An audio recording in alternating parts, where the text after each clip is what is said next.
Shyam Sundar has studied the steel from the Twin Towers. He heads the Tower 7 investigation by the National Institute of Standards and Technology. We've been at this for a little over 2 years, and doing a 2 or 2.5 year investigation is not at all unusual. That's the same kind of time frame that takes place when we do airplane crash investigation. It takes a few years. With no steel from Tower 7 to study, investigators have instead made 4 complex computer models, worked out to the finest detail. They're confident their approach will provide the answers. We're moving as fast as we can. It's a very complex problem. It requires a level of fidelity in the modeling and rigor in the analysis that has never been done before. Through here, the red area is showing where we had observed structural damage. You see there's a little bit of... They say the main reason for the collapse were normal office fires, not the diesel as first thought. You can see here we either have large sagging or buckling occurring in some of these floor beams, and these circles indicate the condition of the connections, where yellow is a partial failure and a pink is a full failure where the entire connection no longer is attached to the column. Other skyscrapers haven't fully collapsed before because of fire, but what happened on 9/11 was unique. Tower 7 was built over an electricity substation. There were many fires, and crucially, firefighters could not fight the fires in Tower 7. They didn't have enough water and focused on saving lives. Our working hypothesis now actually suggests that it was normal building fires that were growing and spreading throughout the multiple floors that may have caused the ultimate collapse of the buildings. Investigators have focused on the east side, where the long floor spans were under most stress. They think fires burnt long enough to weaken and break many of the connections that held the steel structure together. Most susceptible were the thinner floor beams, which required less fireproofing, and the connections between the beams and the columns. As they heated up, the connections failed, and the beams sagged and failed also. The combination of those two effects makes that column go unstable. When that happens, it leads then to a very large, unsupported column length. And there's hard physical evidence from another building at the World Trade Center, which helps explain how fire could have caused Tower 7 to collapse. Several of us went into Building 5, and as we walked along on the floor, we came to the edge of a concrete slab and looked out and were stunned because we saw a major collapse. We saw an interior section of the building that had collapsed simply due to fire. The steel was heated for hours, weakening it, and the connections sagged and failed.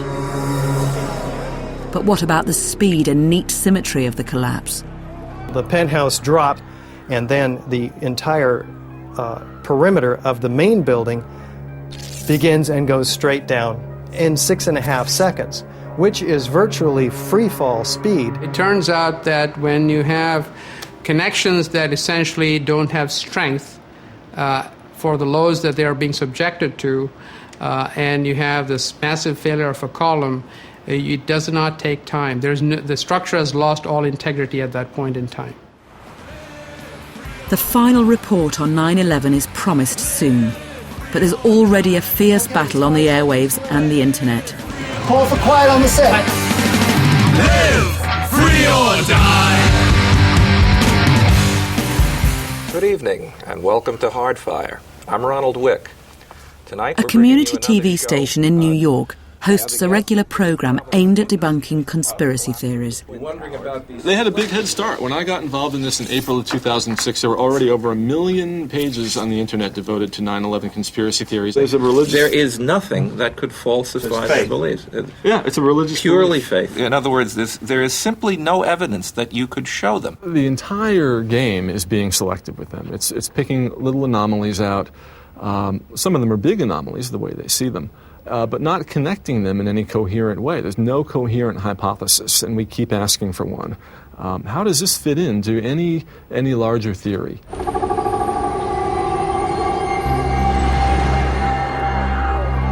Some of the anomalies have been answered, but the big questions remain. How was a conspiracy carried out? Why? By who?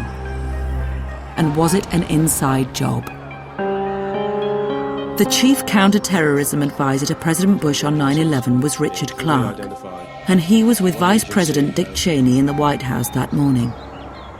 People who believe in conspiracy theories, and particularly this one about WTC-7, don't understand government and clearly have never worked in government. Anyone who's ever worked in government will tell you two things: that the government doesn't have the competence to do a large-scale conspiracy like this, and number two, it can't maintain secrecy. There's almost nothing that I know of in 30 years of having top-secret clearances that hasn't come out in the Washington Post and the New York Times.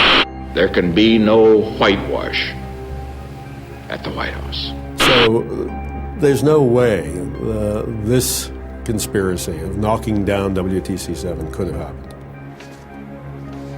But he's got 30 years of experience. I don't care what kind of fucking experience he has, man. I don't care.